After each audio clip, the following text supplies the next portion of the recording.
mata dureen lallaba guyyaa addaa saayina gagoof seexan yookaan walgahii seexanaa mata duree jedhu irra laalla. Maal jechuu barumsa garaa barannoo wajjin walitti himne garuu kallattiin olmost kan wal qabatudha. Baayibilii irraa jecha fuudhamedha jechuudha. Mul'ata boqonnaa 3, mul'ata boqonnaa 2 lakkoofsa 9 irra illee kan jirudha. 3 keessa illee hin jira. Akka mata dureetti isa irratti ilaalleet hin jenna. Waaqayyo karaa addaa akka nu barsiisuuf hafuurri keenya hafuura isaa wajjin akka walii galuuf kadhaadhaan fuula waaqayyootti dhiyaanneet hin jenna. Kadhata godhannee kallattiidhaan gara sagantaa keenyatti seenna. Hin kadhannu. Guddaa si galateeffannaa ulfina addaan fu'ame siif dhiyeessina abbaa keenya jaalala nu jaalatteef tokkocha ilma kan kee nuu kennuudhaan jireenya keenya isa mirkaneessiteef guddaa si galateeffannaa maqaa tokkocha ilma kan kee galanni si haa ga'u. Ammallee dhugaa dubbii keetii nu barsiisi. Akka dhugaa keetiif ta'utti akka dubbannu akka jiraannu akka dhageenyuuf nu gargaari. Waan fedha kee hin taane nurraa fageessi. Fedha kee ammoo raawwadhu. Maqaa gooftaa Yesuus Kiristoos irratti kadhanna abbaa. Ameen. Ameen. Guddaa waaqayyoon galateeffanneet hin jenna. Macaafa qulqulluu waliin ilaalaa deemneet hin jenna jechuudha. Mee akkuma seensaatti ka ta'u eeruu lamaan tokko iskiriinii isiniif sheer godhee achirraa dubbifnee kaanee gara macaafa qulqulluutti illee achi deebi'aa ilaalleet hin jenna jechuudha. Akkuma sila isiniin jechuuf yaale akka mata dureetti kan godhee fudhadheet hin jedhe saayina gagoof seexan walgahii seexanaa jedha. Maal jechuu kun walgahii seexanaa inni jedhu kun maal inni yookaan macaafa qulqulluun akkamitti ilaala waan kana ka jedhu ilaala. Mul'ata boqonnaa 2 lakkoofsa 9 irratti ergichis ergaan dhufe jechuudha. Waldootaaf kan dhufe dhabu. Ergichis rakkinis irra ga'e hiyyummaa kee Hamaas irratti dubbachuu warra Yihuudota utuu hin ta'in Yihuudota ofiin jedhanii hambeekaa jira. Okay. Ergaan waldaa kanaaf dhufe maal jedhudha? Utuu hatamaan hojjetin warra Hamaas irratti dubbatu. Rakkinis irra ga'e hiyyummaa kee rakkina guddaa qabda. Hiyyummaallee hin qabda. Macaan qulqulluu maal jedha? Hafuuratti hiyyeessota kan maal ta'anidha? Kan eebbifaman.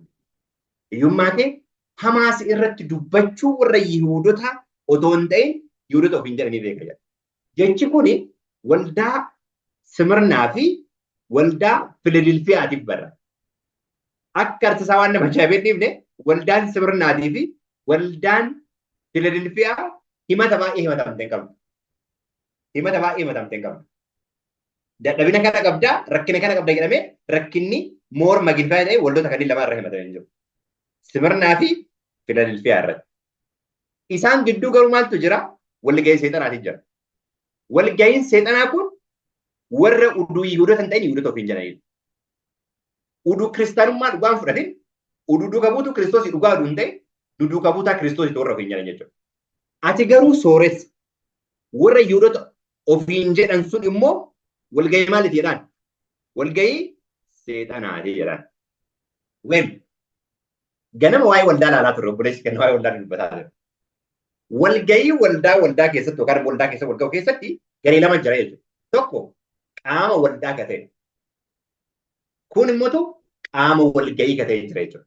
Qaama walgahii member of church and member of congregation isa jedhan jechuudha. Okay.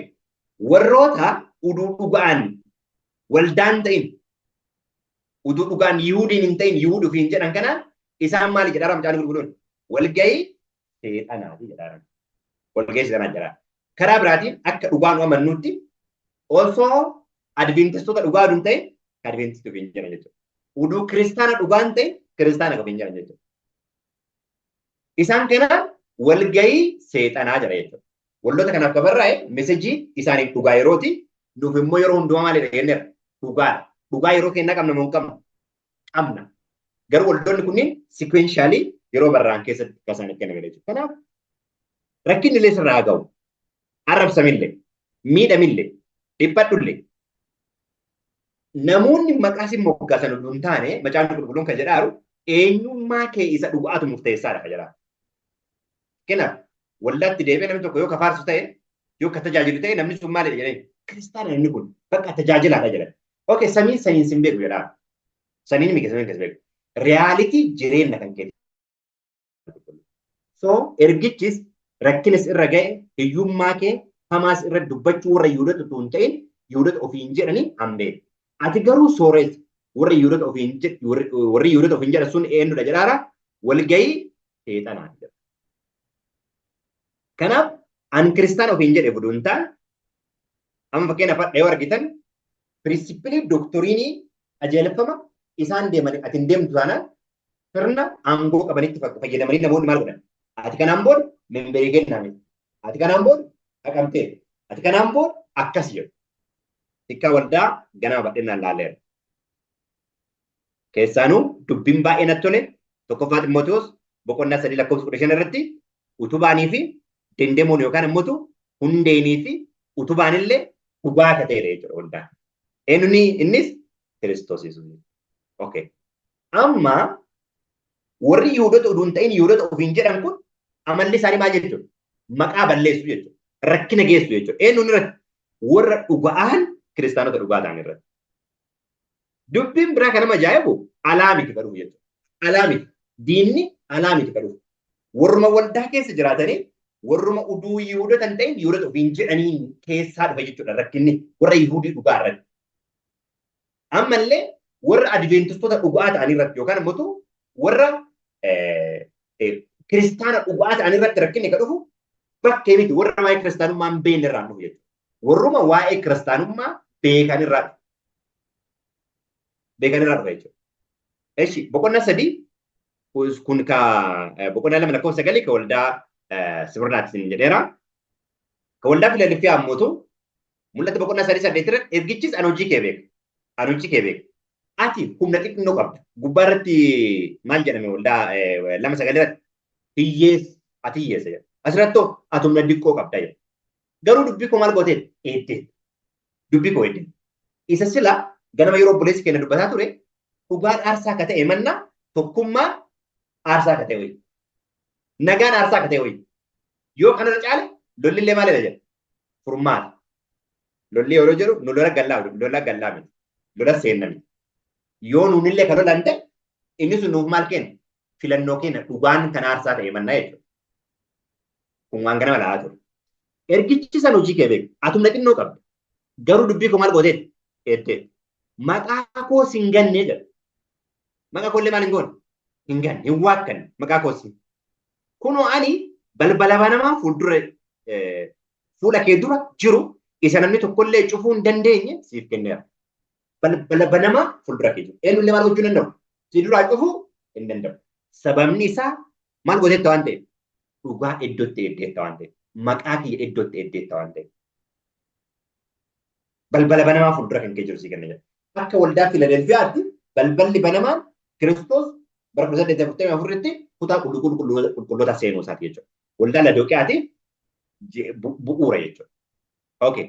Baay'ee gaariidha. Amma immoo kunoo warra walgahii seexanaa keessaa Yihudoota utuu hin ta'in sobanii Yihudoota ofiin jedhan sitti nan kenna. Isaan kunillee warra maal jedhan? Warra Yihudoota utuu hin ta'in Yihudoota ofiin jedhan. Isaan kunniin maal jedhaa namichaan qulqulluun? Walgahii seexanaati jedhaa. Isaan kunniin dhufanii miila keetti akka kufan. Si jaallachuu koos akka beekan nan godha jedha. Kanaaf amma warri ari'ataara. Warri maqaa balleessaara. Warri Yihudoota utuu hin ta'in nu Yihudoota ofiin jedhanii ati ammoo Yihudii miti jedhanii si ari'aaran jechuudha. Frankly speaking, warri dhugamaan hundee waldaa kanaa guyyaa torbaaf fakkeenyaaf jennu hundee kanarra ijaarame ati ni ijaaramne ati waldaa Adventistiitiin jedhee si ari'aaranii guyyaan tokko guyyaan dhugaan maal godhu hin dhufu. Guyyaa san waldaa ofiisa dhugaa ol baasee maal godha jechuudha. Hin mul'isa. Ansi wajjin ta'uu kan kee maal godha jedhaa nan beeksisa jedhaa. Nan beeksisa jedhaa. Isaan kunniin dhufanii si jala kufan jechuun dhugaan ati qabatteettu maal godha jechuudha. Hin mo'aa jechuudha. Sababni isaa maqaa koo hin ganne waan ta'eef. Maqaan koo hin ganne waan ta'eef. Museen yeroo Gibsiin dhaquu barbaade yookaan Gibsitti dhaqee saba isaa yeroo bilisa baasuu barbaade maqaan kee eenyu jedhee gaafa. Maqaan kee eenyu jedhee gaafa. Maal jedhee deebisee Waaqayyo?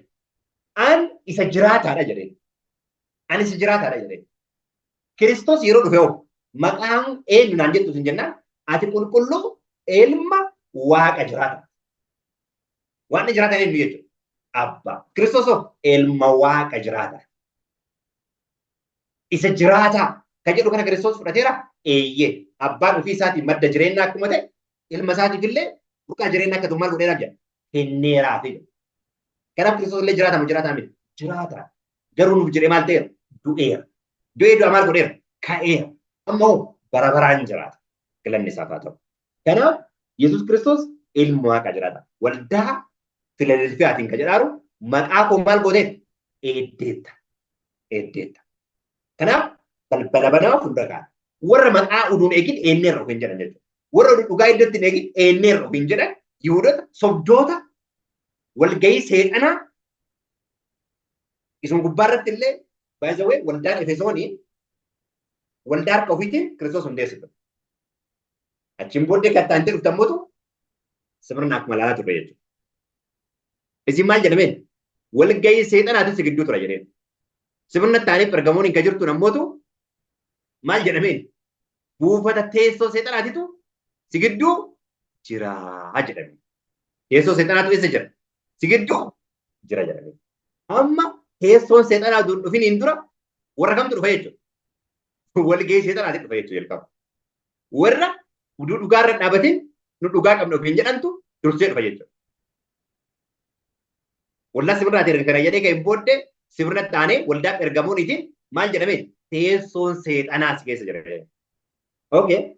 Osoo ofii dhufee waldaan to'atiin dura ambaasaaddoroota ergaa jechuudha. Ambaasaaddoroota jechuun warra maal godhu? Warra bakka isaa waliin nyaatu. Warri kunneen warra dhugaa hin beekne miti. Warra kiristaanummaa illee hin beekne miti. Isaan kunneen warra dhugaa waan hin beeku garuu hunduu fi dhugaan ta'e nu garee kana warra ofiin jedhanii. Waaw. Amma isaan kunneen aboollee kan qabu isaan, murteellee kan murteessu isaan. Ati yeroo maal jedhamta? Rakkataa jedhamta. Yeroo maal jedhamta? Hiyyeessa jedhamta. Sababni isaa dhiibbaa garee warra Yihuudoota dhuun ta'in Yihuudoota ofiin jedhanii kana. Karaa biraatiin warra dhugaan waldaa Adventistii dhuun ta'in nu akkas ofiin jedhanii jechuudha. All right. Akkana jedhama caalu qulqulluun ammallee. Galaatiyaa Roomee boqonnaa 9:7 irratti. Sanyii Abrahaam kan ta'e hundinuu ijoollee Abrahaamiti miti. Sanyii Abrahaam kan ta'e hundinuu ijoollee maalii miti? Ijoollee Abrahaamiti miti. Yisaaq sanyii siif in lakkaa'ama jedhameera. Kunis firooma foonii isa ittiin dhalataniin ijoollee Waaqayyoo ta'uu miti. Warra abdii Waaqayyootiin dhalatetu sanyii dhugaatti lakkaa'ama malee jechuudha. Firoomaan sanyii irraa lakkaa'aman dhalattu miti. Abdii isa galameessan raawwachuudha malee. Maqaan kiristaanummaa kiristaana jechi jedhu ka dursu maali? Duukaa buutu. Duukaa buutu tokko isa duukaa buutotatu maal jedhame? Kiristaana jedhame. Hadda namni kamiinuu jalqaba maal ta'uu qaba?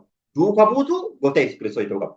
Duukaa buutuu jechuun barnootaan akkasaa, adeemsaan akkasaa, waan goonu hundumaanuu akka isaa warataanii jechuudha. Isaantu kiristaanota jedhama. Achirraa dhufee waldaan torbana malaalaa dhufne kunillee Efesoon irraa jalqabne Smirna, Pergamoon, Tiyaatiraa jedhaa haga eessaatti dhufe jechuudha. Haga Ladooqiyaatti dhufe jechuudha. Amma waldaa Ladooqiyaa keessatti dhumarra akka jiru jechuudha. Kanaaf maqaan waldaa kana keessa jiraachuun dhugama ati waldaa isaas hin jechuudha. Fakkeenyaaf waldaa Ladooqiyaatiif of eeggannaan kennamee maal kan jedhu balbala rukutaaraa na jalaa maal godhu bani. Yoo balbala hin banne Kiristoos keessa hin jiru. Yoo balbala hin banne ammallee tufamuun dhiyoo jechuudha. Yoo balbala hin banne qullaa, yoo balbala hin banne hiyyeetti, yoo balbala hin banne ijaanillee ka'umaan argine taana jechuudha. Amma ijaan waa arguuf qullummaan kennallee haa dhokatuuf, hiyyummaan kennallee haa baduuf balbala bannee Kiristoos hin seensifnee dhugama Kiristoosii wajjin qaama tokko ta'uu danda'u qabna. Utuu Kiristoos hin seeniin nu duukaa buutuun nu Kiristoos nu kiristaanota ofiin jechuun soba jechuudha. Walgahii seexanaa nama jechisiisa jechuudha. na ejjise. Adda waan addunyaan hordofaa fakkeenya addunyaan duukaa buutu duukaa bu'aa nu kiristaana ofiin jechuun yookaan immoo duukaa buutuu kiristoos ofiin jechuun walgahii seexanaa nama taasisa jechuudha. So adda waldaa keessa walgahii lama jira jechuudha. Walgahii seexanaatii fi walgahii nuti jira. Kiristoos jira jechuudha. Waldaa keessa bakka biraati miti. Don't deceive yourself bakka biraati miti. Bakka biraati miti. Waldaa keessa jira. Kanaaf macaafni qulqulluun nama dhibbaa maqaan isaa galmee waldaatti barraa'eeru keessa namni tokkochi seenaa ofii seenaa maal godhaan jiru jedha. Xumuraan jiru. Iddoo biraatti immoo namoota 20 maqaan isaanii waldaa keessa barraa'e keessa namni tokkollee galmee samii keessa maal ta'ee jiru jedha. Barraa'ee jiru jedha. Kun baay'ee nama gaddisiisa. Akkasuma nama dhibbaa waldaa haqa jechuun namni sun waldaa irraa maal ta'e miti. Haqame jechuu miti. Sababni isaa waldaa eessatti barraa'eera waan ta'eef kan samiitti barraa'eera. Yoo kan samiitti barraa'ee hin jiru asatti haquu dhabaattee duruma haqameera homaa faayidaa miti qabu. Garuu barraa'eera taanaan torban darbee kana biraazarii koollee wanta akkasii qunnamee ture. Haadha koo waamanii riiboordii jechuudha gaafatanii turan. Maal jettaati jennaan dubartoonni 10 waliin turaniyyuu gargar ba'anii jetteen. Osoo man jirra jedhanii 5 dhabamanii wal bira dhabanii ammallee yoo isa haxxan yoo samiin haqee hin jiraanne wanti gootan hin jiru. Yoo ammoo samiin haqee jiraate isin ofitti illee qabdanii qabuullee dhabaattanii wanti haarofti ta'u hin jiru. Dubartoonni 10 gargar galanii jettee deebifte. So haqaa jedhaa taree jennaan hin callisee jetta achiin booddee maaziree olii haasaa turre. Maaltu jira? Hundeen irra dhaabanneeru adda bahuu danda'u qabu. Walgahii kamiin jirra nu ka jedhu adda baafachuu qabna jechuudha. Macaafa qulqulluu keessatti walgahii seexanaa ka jedhaaru waldoota Sibirnaa Filadelfiyaa keessatti dhaqee dubbisuu dandeettanii walgahii seexanaati. Isaan kunniin warra Yihudoota osoo hin ta'in Yihudoota ofiin jedhanidha jedhama. Adda immoo frankly speaking warra Adventistii seenaa kabraa ka jedhe caalaa yoo akkas jedhetu qajeelaa ta'a jedhee yaadee. Adventistii seenaa which means that bara 17 bara 1872 1889 yeroo hundeeffame waldaa jechuudha. Maqaa yeroo san nuuf kenname dhugaa yeroo san nuuf kennamee fi maqaan yeroo san kenname maal jechuudha tokko jechuudha. Dhugaan suniif maqaan sun tokko jechuudha. Dhugaan suniif maqaan sun waliin deemuu qabu. Yoo dhugaan sun iddoo gadhiise maqaan illee iddoo hin jiru jechuudha. Maqaa iddoo qabattee dhugaa san gadhiiftee deemuun hin danda'amu. Ka jedhaarru dhugaan sunillee akkasumatti deemuu qabu. Maqaan sunillee yoo san waliin deema yookaan wal simu. Yoo dhugaan kun jijjiirame maqaan kunillee jijjiiramuu qaba. Maqaa wayii ta'uu qaba malee maqaan kun dhugaa saniif hin malu. Dhugaan miti. Kanaaf dhugaan durii sunillee maqaan jiru illee wal qabatee deemuu qaba. Sababni isaa hundee harka waaqaatiin hundee. Dhugaa jalqaba isa irra duun dhaabatiin dhugaa sobaa irra dhaabatee ati kanaa miti siin jechuu hin danda'u. This is truth. Kanaaf macaafni qulqulluun kan jedhaaru warra Yihudoota dhuun ta'in nuti Yihudoota ofiin jedhaniif. Isaan walgahii seexanaa jedha. Maal jedha macaafni qulqulluun? Abbaa qabna Abiraamiin akka jettan isinitti hin fakkaatin jedhu. Faaruutu jira faaruun akka jedhu. Abbaa qabna Abrahaamiin akka jettan isaan isinitti hin fakkaatin. Amma ammoo qottoon muka jala dhaabbateera. Achiin booddee daraaraa hamaa daraaru muruuf maal ta'eera jedha. Qophaa'eera jedha faaruun. Sanyii Abiraamiiti jechuun sanyii Abiraamii maal nama godhu? Nama hin taasisu jedha macaafni qulqulluun. Waadaa galameefsan irratti dhaabachuu danda'u. Maal jedhe Kiristoos waa'ee Abiraamii yeroo dubbatu? Wangeela Yohaannis boqonnaa 8:56 Abiraam guyyaa koo arguuf barbaadee ture hin argelle itti gammadees jedha. Akkamitti guyyaa Kiristoos arge Abiraam? Abiraam kan jiraatu waggaa meeqa ture? Kiristoos kan dhalate immoo waggaa meeqa booddee? Akkamitti guyyaa Abiraam guyyaa Kiristoos arge? Ilma isaatiin arge. Aarsaa ilma isaa dabarsee kennu irratti guyyaa inni arge jechuudha. Guyyaa Yesuus Kiristoos jedha. So akka Abiraamii Yesuus Kiristoosin arginee itti gammaduudhaaf inni ilma waaqa jiraataa isa aarsaa ta'e isa abbaan dabarsee kenna akka ta'etti amanuu danda'u qabna. That is exactly true gospel. Wangeelli inni qajeelaa jira. Kanaaf abbaa qabna akka Abiraam irraa dhalachuun maal nama taasisu jedha macaafni qulqulluun? Abiraamiin sanyii Abiraamii nama taasisu ka jedhu Roomee irraa dubbisaa ture jechuudha. Yihuudaa Yihudaa boqonnaa tokko lakkoofsa afurratti akkana jedha. Warri Waaqayyoo malee jiraatan, warri Waaqayyoo malee jiraatan ayyaana Waaqayyoo keenyaa argachuun gadhiisitti jiraachuun jedhanii yaada isaanii diddiiranii gooftaa keenya Yesuus Kiristoos isa kophaa isaa gooftummaa qaba. Oromoffaan akkana jedha. Galanii jira. Our great God and our Lord Jesus Christ jedha Ingiliffaan. Waaqayyo abbaa fi ilma isaa Yesuus Kiristoos hin ganuudha. Mee isa kanatti itti deebi'a. To be sure waan kana akka mirkaneeffattanii fi mee Ingiliffaan fuudhee iddoo san irratti itti isin dabala. Yihudaa meeqa isin jedhe? Yihudaa boqonnaa tokko lakkoofsa afur irra kan jiru kana mee kan Ingiliffaallee achumatti biraan mannee ilaallee isin jedhe waan inni jedhu.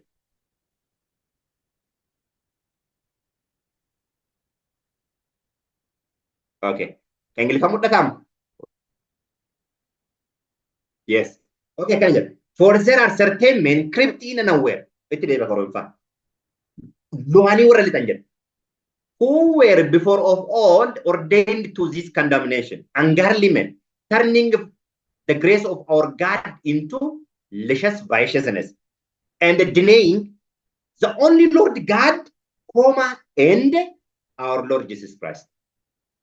Oromofi kana keessaa ga'eera. The only Lord God ka jedhu Wangeela Yohaannis boqonnaa 17 irratti maal jedhe Kiristoos? Waaqayyo tokkicha isa dhugaa isaatti ergite gooftaa Yesuus Kiristoos inni beekuun jireenya bara baraa. The only Lord God, He is the Father and our Lord Jesus Christ. Gooftaa keenya Yesuus Kiristoos. Isa kana galuudhaan warra maal godhanidha jedhu bara looyanii warra galanidha. Warri looyanii galan kunniin warra ayyaana Waaqayyo nutti agarsiise gadhiisitti jiraachuudha jedhanii warra godhan. Luscious viciousness inni jedhu kana gadhiisitti ejjummaatti jedhu. Yaada garaa ofii jijjiiraniiru. Gooftummaa isaa warra galaniiru. Lo'anii nu gidduu galaniira. Isaan kun wanta akka isaanitti mursiisu kana jalaa duraan dursanii caafamaniiru. Isaan kun warra maal godhanii jechuudha? Warra lo'anii galanii. Paartii sanii miti. Paarticha yookaan immoo garee dhugaatii miti. Warra garee kana keessa lo'anii galanii. Karaa biraatiin maal jechuudha? Warra Yihudoota odoo hin ta'in nu Yihudoota ofii hin jedhanii jechuudha. Karaa biraatiin hoo wal gahii seexanaati jechuudha. Have you seen? Isaan kunneen warra gadhiisitti jiraachuu dubbatame jechuudha. Warra Waaqayyo abbaa fi ilma isaa gooftaa Yesuus Kiristoos maal godhanidha? Gananiidha. Ilaallan mallee. Wangeela Yohaannis ergaa Yohaannis tokkoffaa boqonnaa 2:18-19 ganamallee dubbifameera kallattii biraatiin. Ammallee irra deebi'a. Ijoollee yeroon kun isa dhumaatii jedha. Yeroon kun isa maaliiti? Isa dhumaati. Kiristoosiin kan mormu akka dhufu kanaan dura dhageessaniiru. Ammas warri Yesuus morman baay'ataniiru. Kanaaf yerichi isa dhumaatii akka nuti nu beeknu. Isaan kun eessaa ba'u ni fakkaata warri Kiristoosiin morman kun. Alaa dhufu namoonni baay'een alumatti eegaa. Phaaphaasiidha mormituun Kiristoosii dhuga sirna kana kan geggeessu isa ta'uu danda'a. Dubbiin jiru garuu waldaa keessa jira rakkinni jiru. Akkuma bara Yesuus Kiristoosii warri isallee galaafatan waldaa keessa turan isuma wajjin waldaa keessa olaa turan yaadatu miti gaafa isa qabuuf jedhan. Maal jedhe Kiristoos Pilaatoosiin? Awwaan takkatti illee dhoksaatti hin dubbanne jedhe. Waldaa keessa waan hundumaa ifa dubbataa ture. Yoo san namni tokkotti illee na qabuuf akkanatti hin diriirsine jedhe. Amma yeroo keessanii fi kaabbaa dukkanaati jedhe. Amma yeroon dhugaan itti ol qabamuu qabu yeroo inni dhumaa jiru kana jechuudha.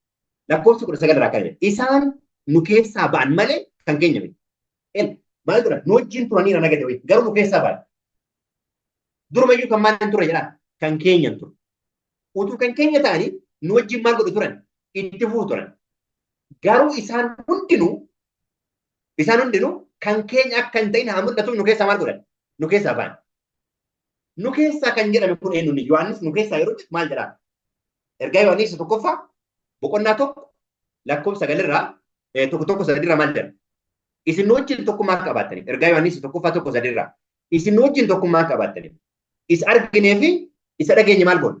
Isinitti himna jedha. Tokkummaan keenya inni wajjin abbaa wajjin ilma isaa Yesuus Kiristoos wajjin. Akkuma warra looyee galee san jechuudha. Nu keessa bayan kan kennan turre durumayyuu. Kan kennan kan turre mul'atu nu keessa bayan.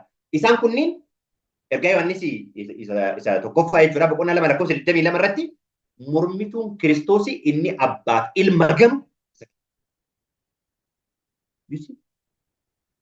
walgahii seexanaa. Walgahii seexanaa. Akkasumas warra Yihuudoota odoo hin ta'in nu Yihuudoota ofiin jedhan. Kitaaba hafuuraa irraa iddoo tokko mee waliin dubbifnu. Cubbuu dhiifama hin qabne maal inni? Cubbuun dhiifama hin qabne kan Yihuudoota galaafate. Cubbuun dhiifama hin qabne kan eenyuun galaafate? Kan Yihuudoota galaafate.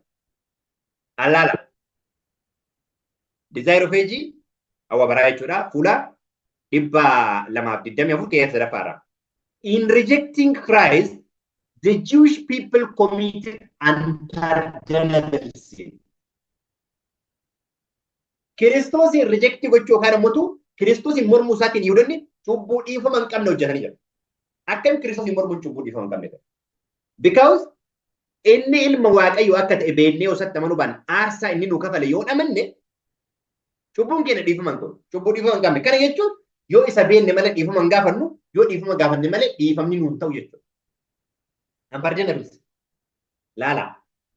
And by refusing the invitation of mercy, ammallee affeerraa araaraa kan nuuf godhamu diduudhaan we may commit the same error. Nullee maal goona jedhaa? Dogongora wal fakkaatu hojjechuu dandeenya. We offer insult to the Prince of Life. Mootii nagaa isa ta'e arrabsoo raawwanna jedha. Put him to the shame before synagogue of Satan. Walgahii seexanaa fuulduratti isa maal goona jedha? Isa qaanessina jedha. Walgahii seexanaa bira jedhan waldaba keessa jiran warra dhugaatti makamin dhugaa waliin jedhan. Satan before the heavenly universe samii fuuldurattis when we refuse to listen to his delegated messenger. Ergamtoota yookaan ammoo hojjettoota isa bakka bu'anii tajaajilan yoo dhaga'uu dhaban. And instead listen to the agent of Satan. Who is this agent of Satan? There is a synagogue of Satan in the church. Agentota seexanaa. Agentonni seexanii warra kaminni? Warra doktorii Kiristoos hin barsiifne jechuudha. Doktoriin Kiristoos ergaa Yohaannis isa lammataa boqonnaa 1:9 irratti warra abbaaf ilma biraan qabne jechuudha. They are a doctrine, they are the agent of Satan, a synagogue of Satan. Warra doktoriin Kiristoos hin qabanne. Warri doktoriin Kiristoos irra darbanii barsiisan eenyuun biraan qaban jedha. Waaqayyoon of biraa hin qabanidha. Warri eenyutti qabatanii jiran? Warri barnoota Kiristoositti qabatanii jiran. Satan. Who would draw the soul away from the Christ? Lubbuu Kiristoos irraa maal godhu? Gara duubaatti harkisu Kiristoos irraa harkisu. Kiristoos kaminni? Isa lubbuu fi dabarsee nu kennu ilma Waaqa jiraata. So long as one does this, he can find no hope or pardon. Abdii tokko illee hin qabu namni kana godhu. Abdii tokko illee hin qabu. Dhiifama illee hin qabu. Wanti isaa godhamu illee hin jiru. And he will finally lose all desire to be reconciled to God. Dhumarratti miira Waaqa wajjin wali araaramu hundumaa maal godha namichi kun hin dhabu. Hin dhabu. Kana booda isatti araaramuu hin danda'u waan ta'eef this is called unpardonable sin. Cubbuu dhiifama hin qabne jechuun isaa kana. Namoonni hiika biraatti kennanii jedhan kun. Kanaaf dhugaa barraa'ee irratti gadi dhaabannee jibbamnullee ari'atamnullee maqaan biraallee nuu kenna. Qixa dhugaan irra hojjetameerra harka kumaa kitila jireenyi kee irraa hojjetamu. Eenyummaan keenya harka kumaa kitila waan fedhe haa ta'u. Dhugaan garuu iddoo isaatti haa dhaabatu. Dhugaa irratti warra dhaabatanii seenaa lafaa xumuran akka ta'an Waaqayyo kan nageenya nu haa eebbisu eebbifamaa. Kadhata goonee xumura.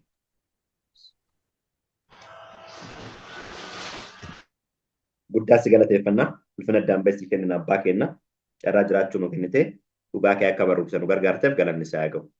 Ammallee afaan yeroo keenya irratti ati moo'e dhugaan dhugaa sobni sobaa alaabaa dhiigaan makame ol qabnee dhugaaf aarsaa dhugaan gaafatu akka kafalluuf nu gargaara.